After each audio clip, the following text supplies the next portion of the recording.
is your Sagittarius full moon forecast for May 31st, 2026.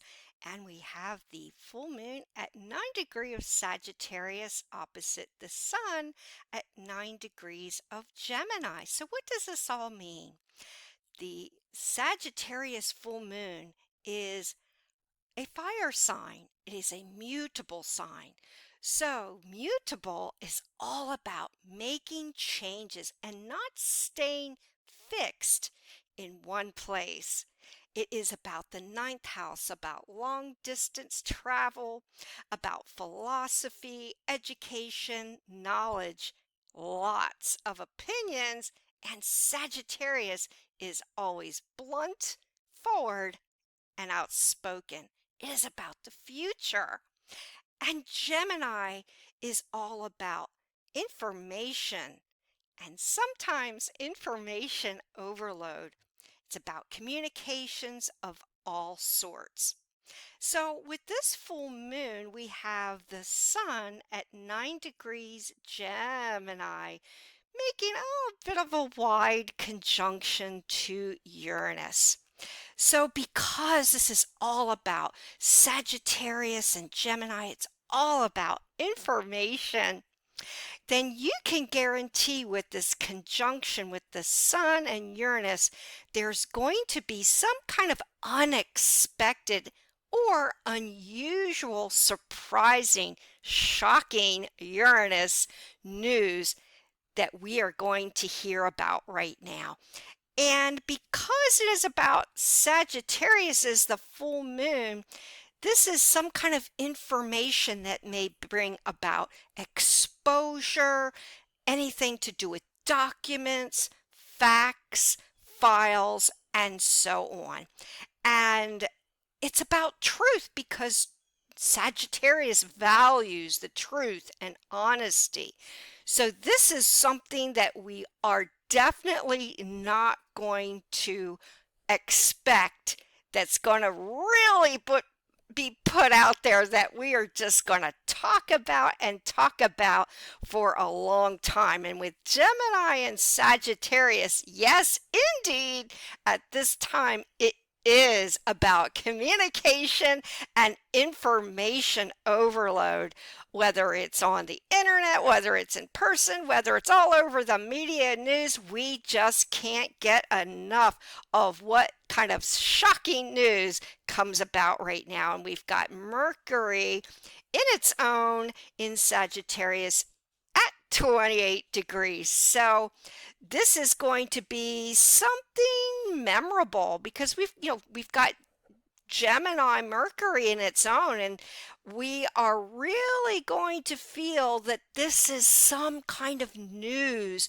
that is of great importance for whatever reason. It could be legendary, not just shocking. It could be something that we just have to keep discussing for quite a long time to come. Gemini, Sagittarius, and Gemini. What else is Gemini? Gemini is about travel.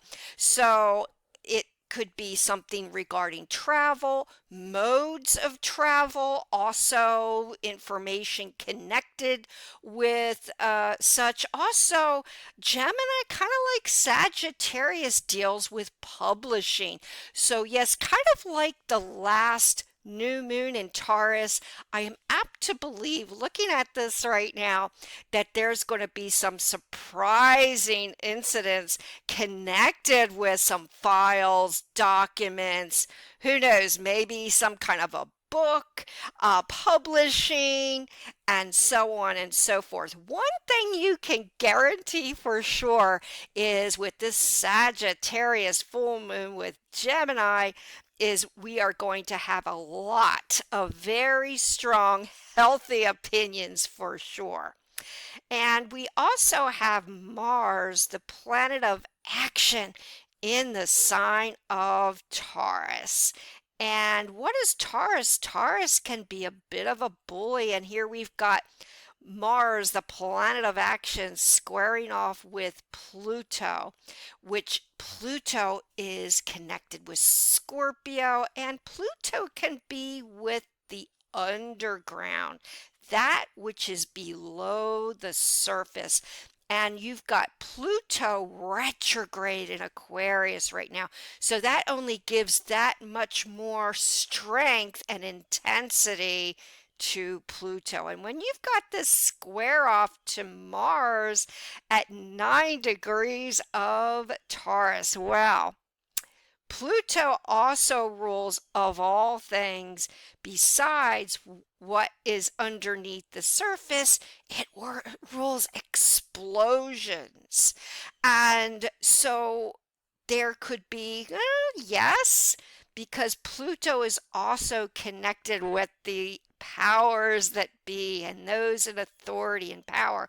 There could also be some kind of fireworks and grand intensity focus with those that are in power right now. So this is going to be a strong topic of discussion. But in our personal life, we're going to have to be careful of wanting to really kind of get over on each other, because Mars and Taurus, remember, Taurus is the immovable object.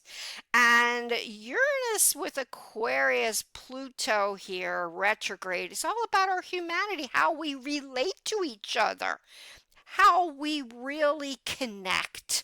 And when you've got the immovable object and a little bit of a bully, Mars and Taurus with Pluto in Aquarius retrograde, well, there things could get kind of topsy-turvy, even here too, kind of unexpected in our behavior and our actions with each other. And we're either going to take the high road or the low road, but either way, Mars with Taurus reacts as either one who is very seething, and Taurus Mars is very slow to react.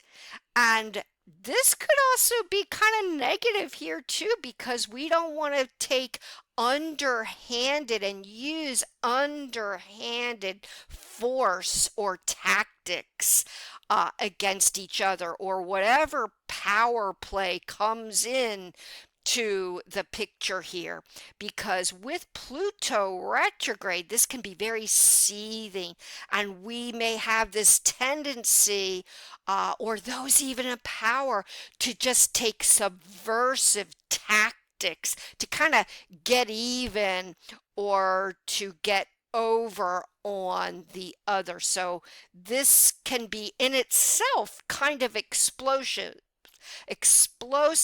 And the other form of energy here with this Mars and Taurus square Pluto retrograde is it can be, yes, about fireworks, the explosions, holding energy in for so long that it just comes out in shambles all over the place. And this is the other reactive energy, the reactive force of this square between Mars in Taurus and Pluto retrograde, which strengthens that power in Aquarius. Now, can this also be channeled towards like physical explosions or earth changes? Yes. So this square off here doesn't just affect like humanity, people, but it can also come about and transmute into explosions connected with what? The Earth, because keep in mind, Mars is about action and it rules our Earth. So yes, there could be some very hefty, massive explosions connected with our Earth, such as earthquakes and volcanoes in particular. Kind of what's under the surface is now coming above the surface and with great force. So all kinds of explosions are paramount now. But yes, we ourselves are going to have to be very cautious about not overreacting and trying to soothe this uh this energy force, what have you, if you will, connected with Mars and Taurus and Pluto in Aquarius retrograde at that. Now, some good things here that kind of lead me to believe that this Sagittarius full moon overall isn't going to be overly negative. And this is because we've got Neptune, which is generally the deceiver. Neptune is kind of nebulous, and it's at yet 4 degrees early of Aries. And this makes a sweet sextile fire and air to Pluto. And that's good because this kind of takes a little bit of the intensity out of this retrograde Pluto in Aquarius. And this is one of the rare times that we may be able to get clarity regarding a particular situation. And in turn, Neptune then makes a sextile to Uranus and a bit of a wide sextile to, excuse me, not, yes, to Uranus in Gemini and the Sun in Gemini. So this is also very positive. And with the Sun and Uranus, yes, expect the unexpected.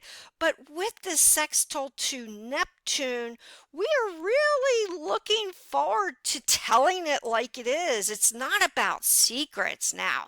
It's about what? Look to Sagittarius, by the way, which also makes a sextile fire and air to Pluto as well. And Neptune, oh yes, makes a sweet trine, both fire, Aries and Sagittarius. So this is all about what?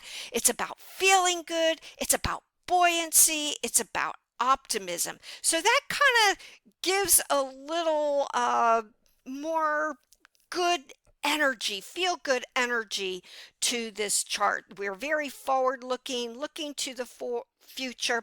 And yes, Pluto in Aquarius, even retrograde, kind of like the full moon in Sagittarius, is all about, yes, that which is very kind of scientific, very future oriented. Yes, tech, computers, and all that, but it's deeper than that. It's about our personal communications with each other. So if we can kind of get over some of this explosive energy with Mars and Pluto, well, we've got a lot going for us about really supporting each other.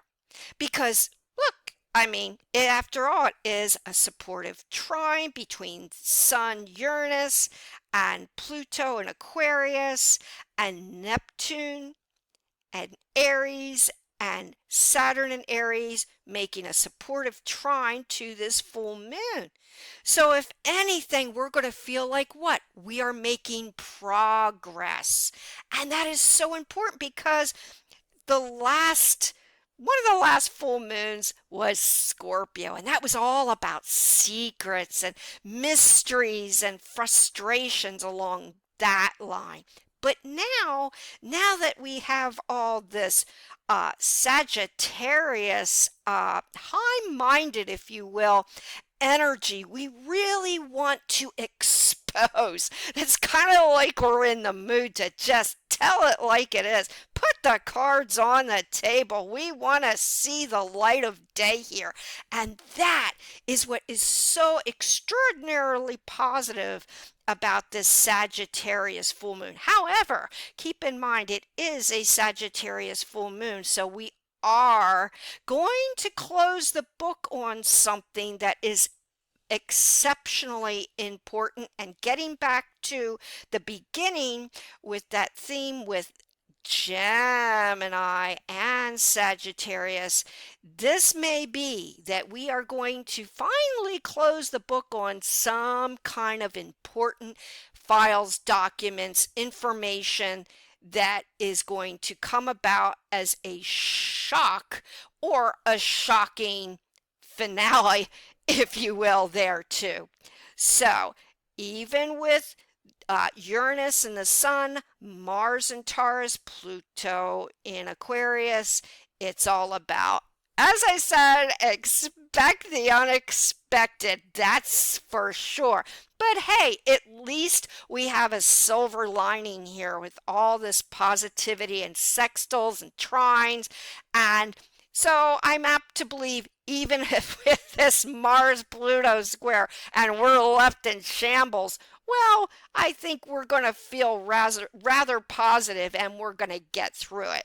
Now, we do have Venus and Jupiter in Cancer, although not conjunct, they are in Cancer. So a lot of our thoughts and our affection is going to be about protecting each other. There's this theme of protection and charity, and who knows, that may be connected with whatever news comes about at this time that's going to be so incredibly fast moving. But it's all about giving and really reaching out and supporting others. And this is also a theme here, which is real good with these, more high-minded, positive aspects. However, we do have somewhat with a 2 degrees square between Saturn, the debilitator, and sometimes the blocker in Aries now, squaring off Venus, the planet of love and affection and Cancer. So this may not be altogether negative, but we may feel like we have a sense of duty or obligation with those we care about. Not that, it may be about discord or arguments within relationships, although that's possible with this kind of frustrating or annoying square off here. But it's more, I'm apt to believe, because we're talking Cancer and Aries, which we will have to kind of not fight to get our way in relationships, but it's more about a sense that we are in a relationship or we are communicating our sentiment, feelings within a relationship as a sense of duty or obligation.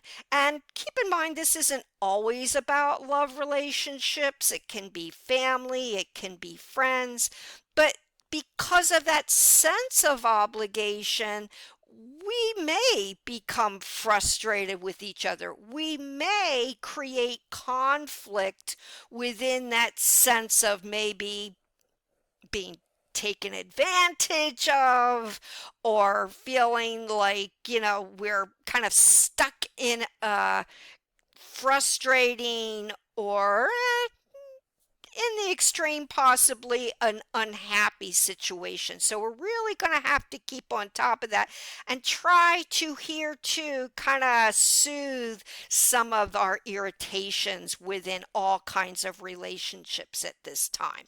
And Jupiter, oh, good old Jupiter is at 2357, almost 24 degrees of Cancer. And what is Jupiter? Jupiter is all about luck. It's all about our prosperity. And so while we are counting down towards the latter degrees of Jupiter in Cancer, Jupiter in Cancer is all about the fourth house and our mode of making money and bringing in that prosperity at this time is about family, here too, about charity and giving, and that could connect with, say, a family business, also could be connected with what? What's the fourth house? Real estate, maybe flipping houses or some other investments with money, the stock market, metals, and so on and so forth, because this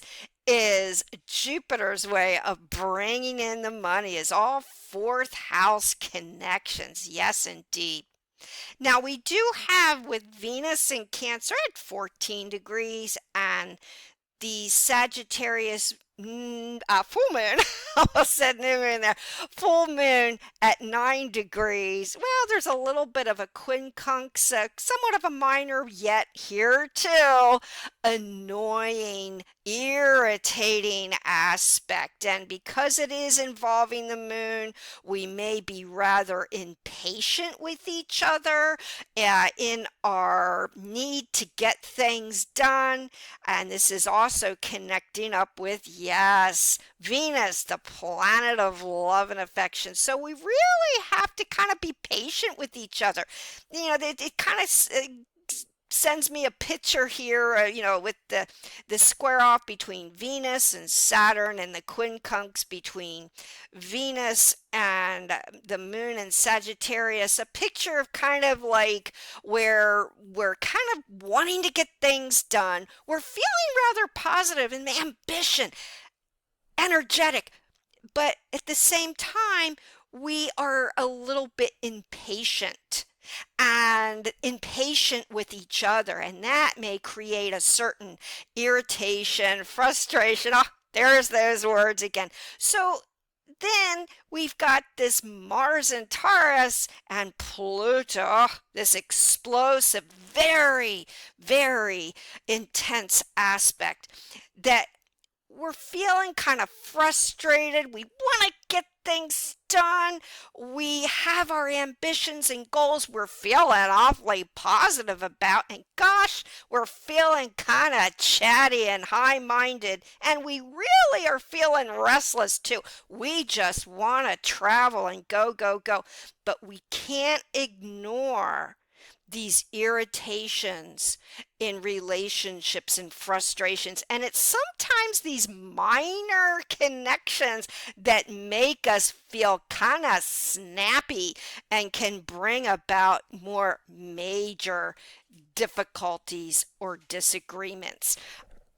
So at this time, my advice would be just to kind of keep a cool head, take a hint from the Sagittarius full moon, and be direct and honest, but not too brutally honest like Sagittarius.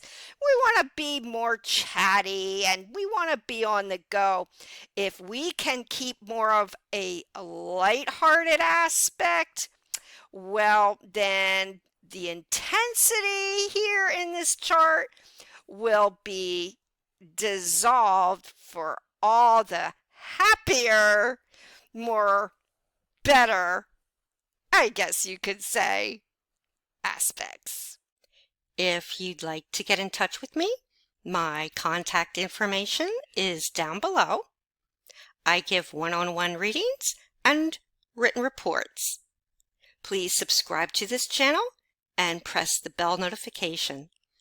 Until next time, many, many blessings.